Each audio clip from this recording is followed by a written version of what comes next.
Hey guys, welcome back to my channel. Today I'm going to go over episode 15 of the NieR Automata anime, and wow, there were some Easter eggs in here. We got some from Drakengard, and even more references to NieR Reincarnation. So, let's talk about it. The episode opens up with 2B talking about how humanity has been extinct since before the aliens arrived, and the only thing on the moon is a server that has minuscule amount of genetic data. But the nice little Easter egg is you can see right there, it's 10H. Within the first 20 seconds, we already got one Easter egg. To give you some backstory on who this is, she's in the short story A Much Too Silent Sea. She is the only unit that is stationed in the underwater server. The server was essentially a backup for the YoRHa unit data as well as the humanity data. She's been stationed there alone for a very long time. The server can be maintained by pods, but she's there for just in case any of the pods need repairs. She eventually needs to do some repairs on herself, but it'll take a long time before the bunkers can send equipment that she needs. When she starts to do the repairs, she notices something is off in her memory banks. She finds coordinates inside the base, and she follows them and she makes it to a hatched room. On the way, Pod kept telling her to stop, and he recommends that she needs to go back. Then all of a sudden, her pod begins to attack her. Then her pod signals to the other pods that they need to take her out. She seals the door and is left with two choices. Either open the hatch door and get crushed by the ocean, or let the pods kill her. She decides to open the hatch and let the water in, but the ocean never comes. She looks past the hatch door and sees nothing but endless white sands in every direction. When she looks up, she sees Earth and realizes she is on the moon. She realizes right then and there that there is no backup data and the humans are gone, and she is just alone on the moon. She's crushed by this realization and turns back to the pods. Knowing that they'll wipe out her memories and she won't have to bear with the pain anymore, she gives up, and you hear the pods say, "How unfortunate." This is the 46th time, and it's showing that same theme of never-ending cycle. She has also made an appearance in NieR Reincarnation. It looks like 10H deals with a similar situation of just being bored. The pods are telling her a story about a little boy, but then they leave her hanging, so she dives into the server to find the story and finishes it. She becomes infected, and Mama and the team have to try to help her. 10H is aware of the cage because of the human server. Now, I have not played this game much, and I did not get to this point, so feel free to leave a comment and correct me on anything that I missed in this storyline. But 10H is connecting to Earth because the enemy is on Earth. What is cool with this story is you get to see the history of NieR world and what we're familiar with. You see from Drakengard to the Legion, Project Gestalt, all the way to the downfall in NieR Replicant, and then all the way up to NieR Automata in Route C. 10H explains that she needs the siblings to help stop the cage from being destroyed. At some point during this story, 10H gets taken over by the enemy, and you have to try to save her. Now, this 10H talks about how she doesn't want to be alone anymore, which is like the short story version as well. Once you have saved her, she's grateful to call the siblings her friends, and at some point, they create a path down to Earth, and 10H can't go with them. She stays behind to hold off the enemy, and it's sad to see her sacrifice herself at the moment she's freed from her loneliness. She's grateful for the time she spent with them, and she has no regrets. Back to the episode, 2B talks about how humanity perished from a pandemic illness, and we know it as WCH, or white chlorination syndrome. Now, if you see my videos, I did do a brief explanation on this back on episode 9's breakdown, but a lot of those files you'll find throughout the game. This disease was caused from the queen beast appearing in Shinjuku, and when she dissolved into a white substance, you could see it falling all over the city of Shinjuku. This, as we know, doesn't end well for humanity. I'll give a quick summary because I think this is an important reference for this website and more than likely the next episode as well. The victims of the disease had two choices. They either make a pact with God or lose their humanity and become a member of the Legion, or turn into a pile of salt. Legion are former humans driven to rampant brutality by the WCS. Their skin is white due to the calcification caused by the disease. While they have reduced intelligence, they also possess increased physical abilities, and eventually the infected that become Legion turn on each other. Also, while some of the reports say that they have reduced intelligence, we have also seen reports of Legion they called Red Eyes, who were leaders of the Legion. They had the superior intelligence compared to the rest. If you want to see more, I'll link my episode 9 breakdown below, where I covered this as well as some other great videos that go over Project Gestalt. Anyway, back to the 2B dialogue. She's talking about how the androids were all that was left to fight the aliens to protect Earth. although they did forget our little buddy Emil, but I'll let that slide for now. The androids kept fighting, not knowing about human extinction, but now you see an image of the Vitruvian man as well as woman, which these are the study of the ideal proportions of the human form. I wonder if they use the study of Leonardo da Vinci's work to model the androids. This theme they have going to review the data is the same thing they used in NieR Reincarnation Season 3 trailer, as you can see here. Now in this trailer, I have no idea what those images on the side are. I can't make out what any of them are. But shout out to Reddit user J Bradley Music for pointing this out to me. Then we see a factory of androids. This could be Labo, or it could just be the bunker. But what is interesting is if you look carefully on the right, see 002A image? It's Kayam and Angelus when they met their end at the end of Route E of Drakengard. And then image 003A, I can't make out what it is, but it almost looks like the hangar for the aircrafts. Image 004A, could that be the Red Girls? Or maybe one of the twin models? Can't really tell. It for sure is in YoRHa, but I'm leaning towards the Red Girls because who else would it be? Who do you think it is? Image 004A changes to a new image of what I think is NieR Replicant outside of the village. You can see part of the broken bridge. 002B image, I could not make out what this was. And then image 002A changes to what looks like the desert city we see in NieR Automata. Then the center image changes to the operators that we see in episode 6, and then it changes to the commander. Image 003A looks like it's now an image of the city ruins. Then I still can't make out what image 002B is. It looks like maybe it's the Forest Kingdom. 2B then talks about how the military command was afraid of decreased morale if the androids learned the truth, so they created YoRHa. She then talks about how the Council of Humanity pretended to be humanity and gave orders to new modeled androids, and have been faking the survival of humanity. She says, "We YoRHa only exists for the sake of this project." She then explains her true unit type, YoRHa number 2 type E. She was created to destroy deserters and spies from their squads, as well as those who learned the truth about the project. Little fun fact about the Type E units, their personality data is based actually off of A2. A2 was the sole survivor from the first descent of Project YoRHa type units. Despite mediocre results during her simulations, when they studied her more and they discovered that she possesses excellent analytical and decision-making skills in extreme circumstances, so they decided to install her personality data into all new E-type units. And then they would be used for security and the protection of this project. The Type S tend to pick up on confidential information, especially 9S. She talks about how over and over again 9S's memories are rewound and then she'd have to kill him. Also, you can now fully see her spear called Virtuous Dignity going right through 9S. She is then putting on her helmet while thinking about if the current operation is a success, the battle will be over, their mission will be over, and together her and 9S, and then it cuts to the opening. Now obviously with this dialogue and the explanation of Type E units goals, it's clear 2B has known the whole time about Project YoRHa.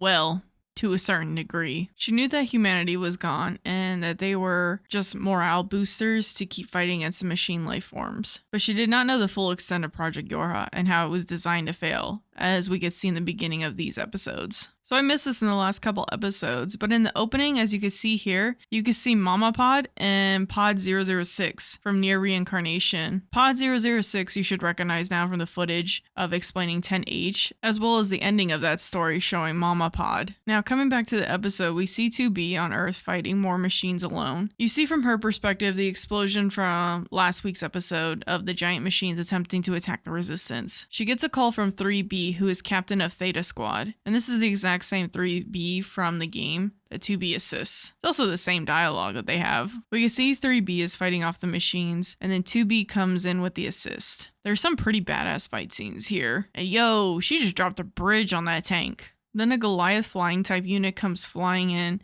and is heading right towards Theta Squad. 2B runs past the flying unit, grabs another soldier's weapon, and sends an attack right at the flying machine, splitting it in two and saving everyone. Okay, that was pretty badass. But they don't get to rest, more machines are on their way and are heading directly for 2B and Theta Squad. They're surrounded by a small number of machines, and then all of a sudden they hear something. Then the machine heads rise, and you see that strange device we saw in the last episode, as well as in the game. They see that strange attack in the sky, and then Pod confirms it is an EMP blast along with the virus. And then we're back at 9S, and he is asking to communicate with 2B and to find her, but communication is jammed. 11S tries to stop 9S, but 9S pulls out his weapon, and then there's this nice transition with 9S getting ready to attack 11S, and instead it transitions to 2B stabbing the ground to catch herself. She says the same thing like she does in the game. She got careless and was hit at point blank with an EMP blast. Normally at this point she's helping out Attack Squad Omega, but also at this point she's already helped out 4 different squads in the game, and for the sake of time in the anime, they probably just stuck with 1 squad. Then we see 3B is infected with the virus, and oh,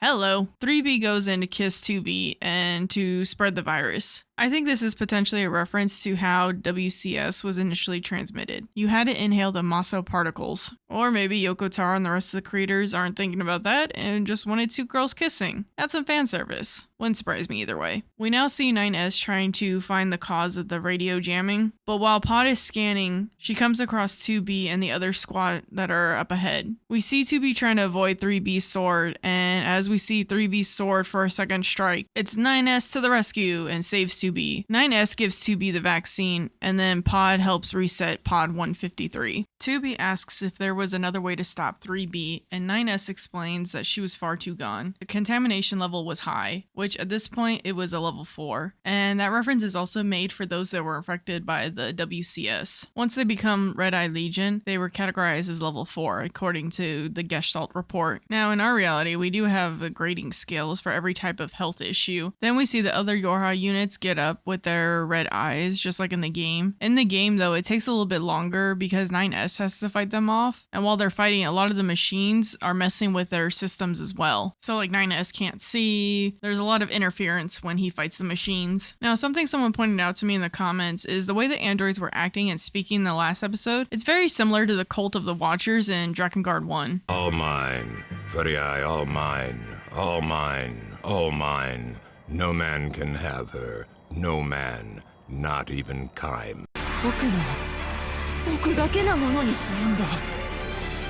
誰にも渡さない。 I know the machines looked into the WCS and the Legion through the human server, as well as different cults throughout history, and Yoko Taro confirmed this in an interview. Listening to the NieR Replicant drama CD, I'm not hearing the Legion act similar to the cult or the infected YoRHa, but I'm aware that they were shown more in NieR Reincarnation, and you could see the Crusaders that fought them. Feel free to correct me down in the comments on this. I know there's a lot more updated lore that's out there. Now the difference here is Pod is the one to help 2B authorize using combat against the YoRHa units. This is more than likely because we already established that she is 2E, so let's just cut to the chase. In the game, 9S had to hack 2B to initiate this. All of a sudden, swords drop all over the place, and 2B initiates NFC mode 2, and we get her changing into her everyday gear. And then we get a butt shot. Gotta leave it to the creators as staying true to the butts. But then 2B does the Super Saiyan speed again and takes out a couple of units. This is so cool of a fight scene. Normally I use freeze frames to try to avoid copyright and not get my video taken down, but I can't use freeze frames here. This was way cooler than what you get to see in the game. 9S says amazing while watching. I'm a little surprised he isn't questioning NFC mode 2, but he probably already knows at this point that she's a type E model, or is just too distracted by how amazing she is. 2B is steaming after this attack. Pod says that she's discovered the location of the machines jamming the radio signals, which is the same for the game, and they head towards the machine that is jamming their signal. Now, this machine looks like it could cause some problems. In the game, it's just a regular machine that you have to fight.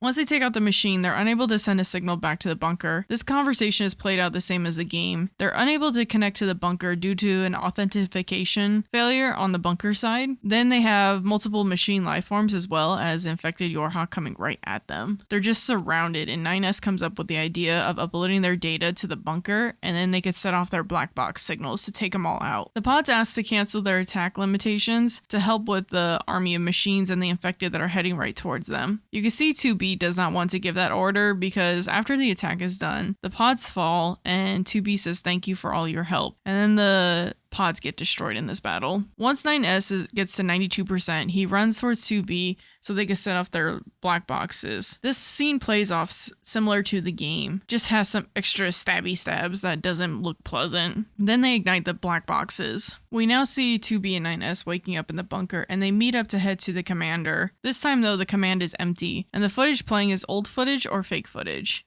Then you see Commander White on the ground. Now we get to the hidden reports. Report 1 says partial records are missing due to an attack from Group B. Report 2 says a number of mutations have been identified in this branch. Be careful to see if alterations of singularity takes place. Now, at first I thought these reports could be just pods sharing reports with each other, but with the more and more of these reports and talking about singularities and branches, I'm leaning towards these reports are a cord as observing all of this. I'll also give a link in the description on all the reports from every episode. Shout out to the person on Reddit who put all these in a Google Doc. The commander wakes up to find 2B and 9S are by her side, and she wonders why they're there. 9S asks where are all the other operators and explains the situation that's going on. Commander is confused because she hasn't seen any reports. Then all of a sudden you hear the Council of Humanity's speech, and looking at the footage, it looks like they're winning down there on Earth. 9S explains that this footage and the Council of Humanity's message are fake. The machine life forms have hacked into the system. They explain that they were infected with a virus through a data synchronization. All of a sudden, a giant operator 6.0 appears on the screen. She explains that they're the machine life forms and that they're speaking through them through the network and the virus. She then shows them the correct footage, and the YoRHa are actually losing this battle. She's explaining that the virus they've planted has blossomed so much. They're telling the commander, I bet you didn't know this had been planned. When the commander asks where are the other YoRHa units, 6.0 points out that they've been there the whole time, and then they look up. If you listen to the operator, they sound conscious. Well, sort of. You can hear them asking reports and trying to give commands. 2B and 9S are trying to figure out their next move, and Commander asks, why are they doing this? And the machine said, because it's fun, of course. This dialogue was actually in the novel, but not completely in the game. Pod comes to the rescue and blows a hole through Command, and the operators go flying out of the bunker. Commander drops the elevator down to the emergency exit.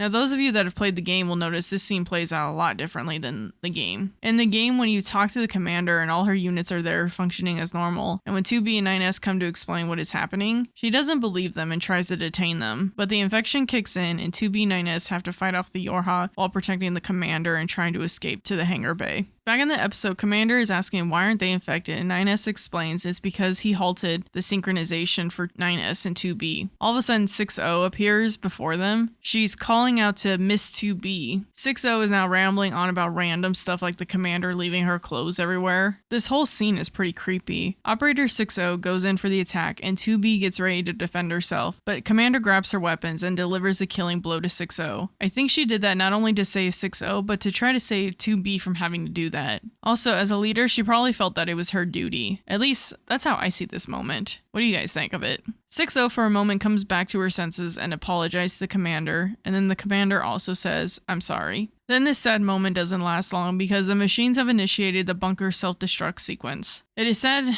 seeing the commander get one last look at 6.0 before having to go. Then 2B hears audio from 6.0 that says, I'm glad we were partnered up. I hope that we could stay together, which you know they're just using that to taunt her. Now we see the same scene play out like in the game. 2B turns around and yells at the commander to hurry up, and the commander slows down, and when she opens her eyes, you see that she's infected too. 2B tries to see if 9S can save her, but he says he can't. Commander gives them the last two remaining YoRHa soldiers a command. You have a duty to survive, which is the same command she gives them in the game. Commander says she's staying on the bunker. She will go down as their commander. In the novel, from 9S's point of view, he notices an expression he had never seen on 2B before. He knew that 2B had full and utmost trust in the commander, but he never knew why. Now he knew that reason was something forbidden and taboo. However, as much as 2B wanted to rescue the commander, 9S wanted to rescue 2B just as much. He wanted to protect 2B no matter what. I always wondered what he meant with forbidden and taboo. What are your thoughts on it? 9S grabs 2B to leave, but 2B doesn't want to leave the commander, and the commander tells her to go, and then the door shuts. Then, just like in the game, it's an intro, if you will. The anime says the original artwork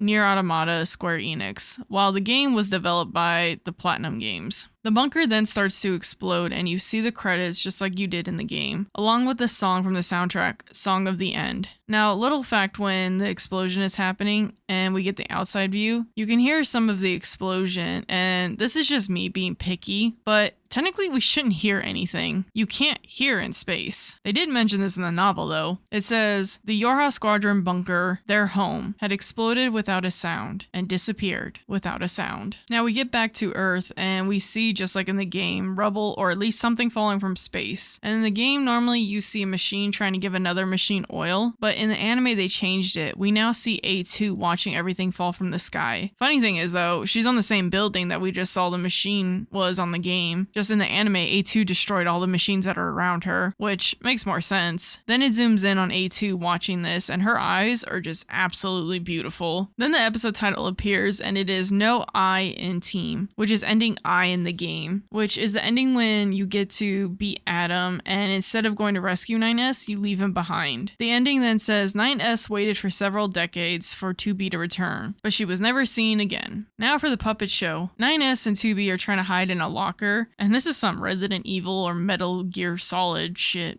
While the androids are attacking the locker, it turns out that it's 3B in the locker with 9S. He wonders where's 2B, and then all of a sudden we see her and she rolls over and she's infected. Then the text says the virus reached 2B's central nervous system. She soon lost all senses and reasons and ended up roaming the ruins until her power failed. This is actually what's from ending P, when 2B is infected and you don't make it to A2 in time, which makes sense because this is more than likely what we're going to see in the next episode. With that, the episode is over though. What did you guys think of this episode? You like the changes that they made? What about those Easter eggs and references to NieR Reincarnation and Drakengard? Let me know in the comments. And until then, see you guys next week.